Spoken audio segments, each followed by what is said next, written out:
ஒரு குளத்தில் 2 கொக்கும் ஒரு ஆமையும் வாழ்ந்து வந்தன. திடீரென அதிக வெப்பம் காரணமாக குளம் வற்றத் தொடங்கியது. இதனால் கொக்குகளுக்கு உணவு இல்லாத காரணத்தால் வேறு நீருள்ள குளத்திற்குச் சென்று விடலாம் என முடிவு செய்தன. இதைக் கேட்டவுடன் ஆமையும் உங்களுடன் சேர்ந்து நானும் அங்கு வருவதாக கூறியது. நீருள்ள குளம் வெகு தொலைவில் இருப்பதால் கொக்கு வேகமாக பறக்கும். ஆனால் ஆமையால் பறக்க முடியாது என்பதால் கொக்குகளும் ஆமையும் சேர்ந்து ஒரு திட்டம் தீட்டின. அதன்படி ஒரு அகலமான மரக்குச்சியைக் கொண்டு இரு முனைகளிலும் கொக்குகள் தங்களது அலகுகளால் பிடித்துக்கொண்டும் பின் ஆமை குச்சியின் நடுப்பகுதியை தனது வாயால் கவ்விக்கொண்டது. கொக்குகள் பறப்பதற்கு முன்பே எந்த காரணம் கொண்டும் பறக்கும்போது வாயை திறந்து பேசக்கூடாது என்று ஆமையிடம் எச்சரித்துவிட்டு பின் பறக்க ஆரம்பித்தனர்.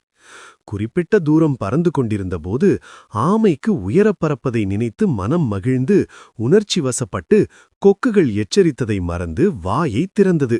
வாயை திறந்த அடுத்த நொடியே ஆமை கீழே விழுந்தது. நண்பர்களே, இந்த சிறுகதையின் மூலம் நாம் அனைவரும் அறிந்து கொள்ள வேண்டிய பாடம், நாம் பேசும்போது இடம் பொருள் அறிந்து யோசித்து நடந்து கொள்ள வேண்டும். இல்லையென்றால் நமக்கு நஷ்டமே ஏற்படும். என்ன நண்பர்களே, இடம் பொருள் அறிந்து நடந்து கொண்டால் அனைத்து நன்மைகளும் நமக்கு வந்து சேரும் தானே?